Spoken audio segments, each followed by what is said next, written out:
Well, it's almost midway through 2025, and it's been 2 years since I put out a video titled Why New Music Sucks, that detailed my hopes and fears for the future of musicians and the music industry. So much more than we ever imagined possible has happened in the past 24 months. It's just wild. I've tried to stay away from too many negative music industry videos recently. No one likes a moaning Minnie.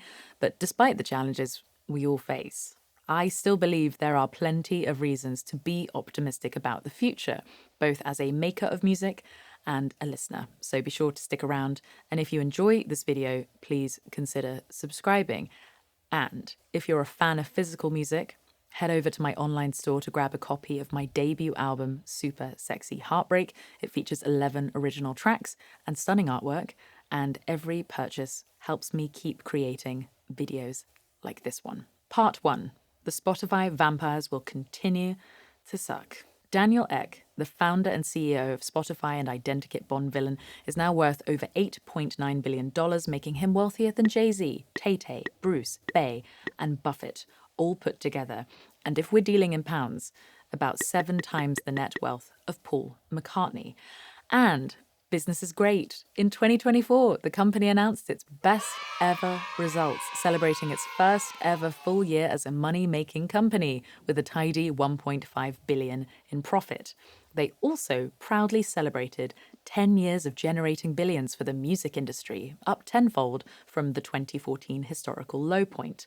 Their annual Loud and Clear report includes this absolute zinger. Spotify has been on a mission to get the world to value music again, and the system we've built together is working. Yes, it's working for them. Over the past few years, Ek, his co-founder Martin Lorentzen, and a host of senior management all cashed in large amounts of shares, totaling over $1 billion US. That is money sucked out of the musical ecosystem, never to be seen again. If Daniel Ek had earned that amount as a musician from his own platform, it would take somewhere in the region of 94,679,706,000 streams. For context, the world's most streamed song, Blinding Lights by The Weeknd, is at 4.8 billion. Spotify's market value is now more than double that of Universal Music Group. It's not the music industry anymore, it's the tech industry. And the more it diversifies away from the core magic of music into choices based on analytics and algorithm-based AI content, the less attractive it becomes to at least a certain number of people who really value music. So, what do we do? I still upload my music to Spotify, albeit with a delay. Does that make me a hypocrite? Perhaps. No perfect alternative yet exists to my knowledge. But you shouldn't stay in a toxic relationship just because you're scared of being alone. You should leave them. You know you should. But if you choose to stay, here's what you can expect. More of the same. Part 2. The peak of the pop music mountain. Thanks to streaming services, the way we're listening to music has profoundly changed. According to Spotify stats as of May 2025, Bruno Mars is the most popular musician in the world with over 130 million monthly listeners out of a total monthly active user figure of around 678 million. No shade to the man himself. He is immensely talented. He's built a huge international multi-generational fan base, 15 Grammy Awards. He's an incredible live performer, and he's had 2 absolutely huge worldwide hits in 2024, the numbers of which are staggering. Aperture, with Rosé going solo from Blackpink, released October 18th. 8 months later, as of May 2025, it's had 1.5 billion streams on Spotify alone. The second mega hit, Die With A Smile, was released on the 16th of August and reached 1 billion plays in 96 days. So that's over 10 million daily plays. It's currently on 2.3 billion. We hear the word quite a bit in our current era, but it's worth reminding ourselves a billion, 1,000 million, is a very large number indeed. The whole world's current population is somewhere around 8 billion, and those with internet access is about 5.5 billion, but it doesn't mean half those have played Bruno once. Instead, it's a proportion of listeners playing him over and over again. The very first song to reach 1 billion plays on Spotify was Drake's One Dance, released in 2016, which hit the milestone in 193 days. Things are speeding up. This data is from How Music Charts.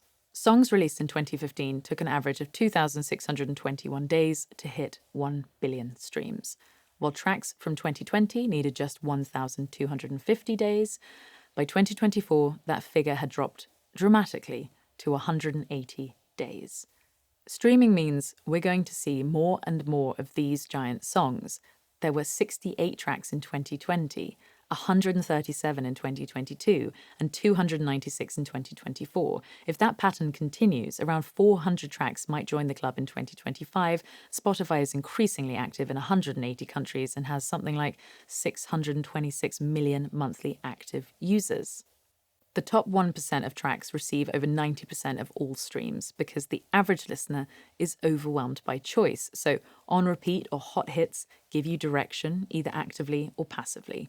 TikTok or other social media content tends to follow the herd too, as more and more people use the snippet of the popular song as the craze catches on, hoping that it will boost their own content. So the inevitable end point is the squeezing out of anything niche or strange in favour of mega hits. And even with a mass strike, let's say if Taylor, Bruno Mars, Lady Gaga, etc. all clubbed together and quit streaming or used their collective heft to negotiate better terms for everyone, and you'd have to be very pure of heart to give up your position at the top, I don't think things would be radically different.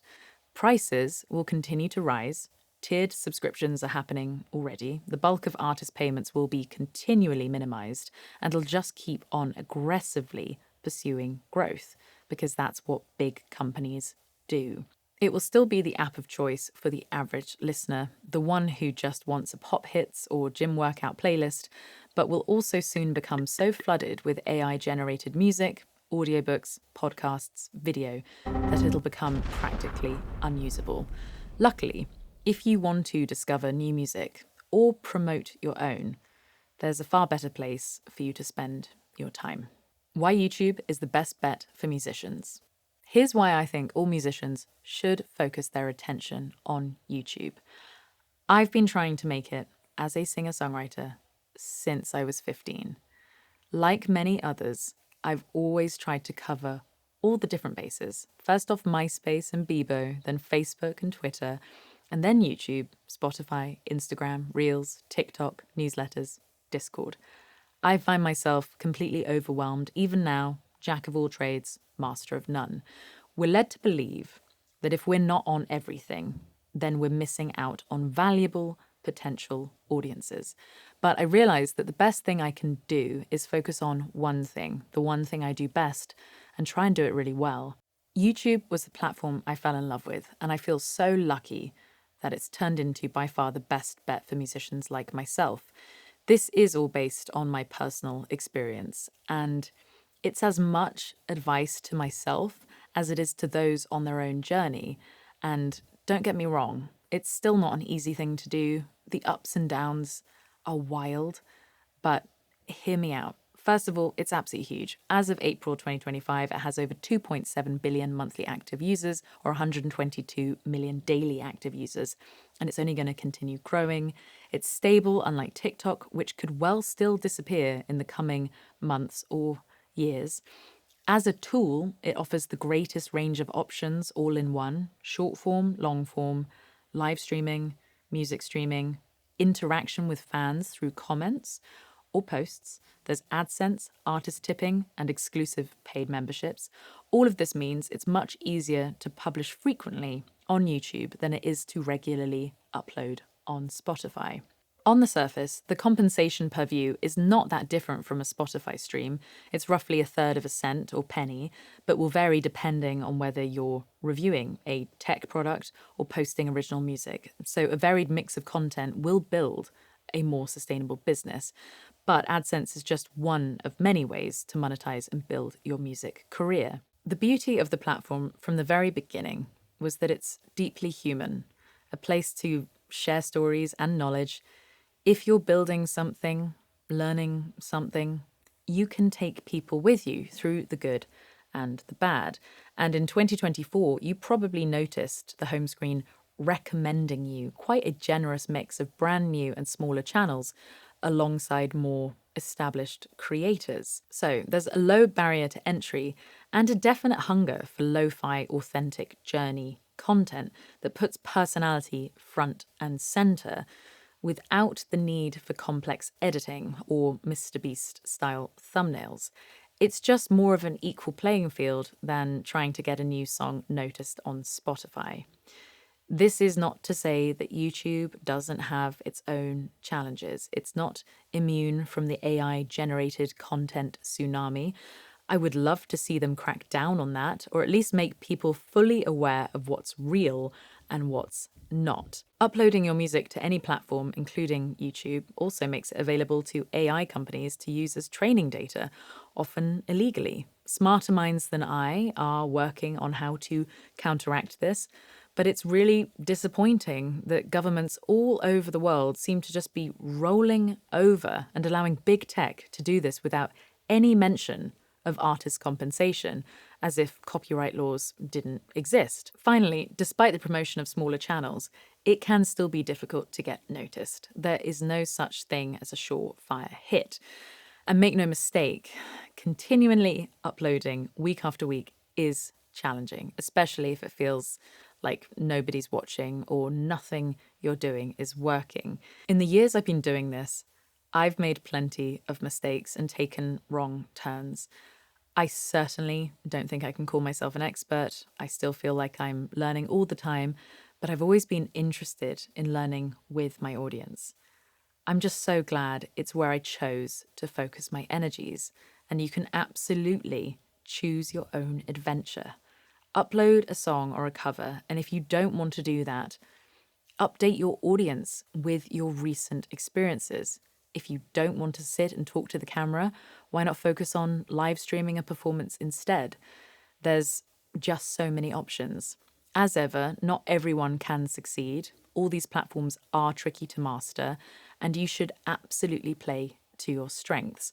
But if I were a musician starting out in 2025, I'd absolutely bet on YouTube. Well, I hope you enjoyed this video. Do consider subscribing or commenting below.